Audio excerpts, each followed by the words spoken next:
We're going to start off with a blues turnaround that sounds like this. This is the intro.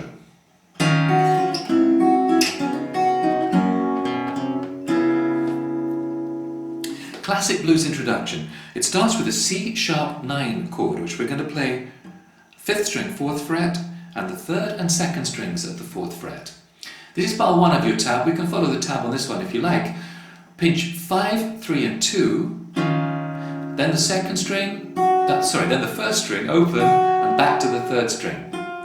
Now that needs us to be introduced to how the rhythm works for this song. Most of you who've played blues before will be familiar with this, but think of each of the 4 beats of the bar dividing into 3.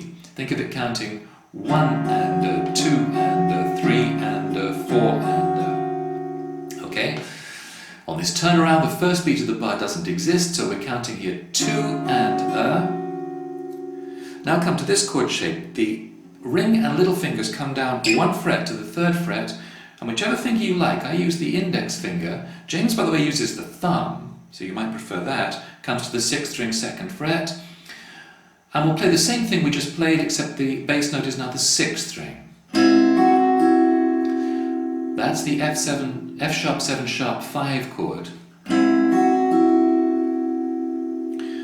Now bring these 2 fingers again down 1 more fret to the 2nd fret and drop in, I use the middle finger on the 5th string, 2nd fret, that's the B9 chord. Now the standard pattern would be just to do the same thing again, bass note to the 5th string. And later on in the song when this comes back he does do that, but here in the intro, if you want to get it exactly the way he's playing it, he hammers on the 2nd string from open to 2nd fret. So that's a quick hammer on, think of it as going 4 E and then to bar 2 of the tab we have an E chord. You just need the 3rd string 1st fret, 6, 3 and 2, and then this classic blues bass climb up on the 5th string, open to 1st fret to 2nd fret, and then having got there, complete this B7 sharp 9 chord by adding the 3rd string 2nd fret and the 2nd string 3rd fret. Use whatever fingering you're comfortable with for that.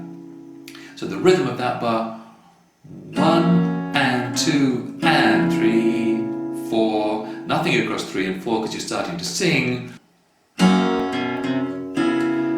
Well, I'm a steamroller, babe. And you're into the main boogie pattern. Alright, now let's come back to the song sheet for the boogie pattern on an E chord. Most of you will know this already. If you know this, well, you know, bear with me for a couple of moments. We want to start with the 5th string 2nd fret. And we're going to pinch strings 6 and 5. Now, I use thumb and index finger for that.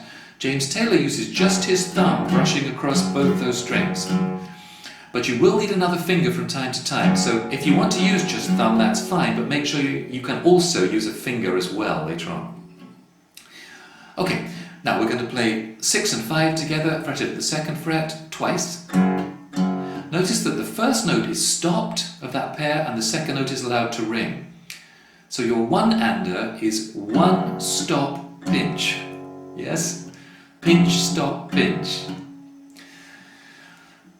1 and Now the ring finger goes down on the 5th string, 4th fret, do the same thing. Now, James Taylor now moves this shape, moves the ring finger up to the 5th fret of the 5th string and plays the same shape, same pattern. And then back down again to the 4th fret, where he plays 4 and by pinching or playing with the thumb 6 and 5, and then the 4th string and back to the 5th string, 4 and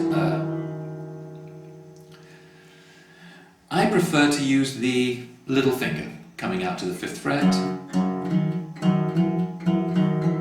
like that. So whichever one you prefer, either little finger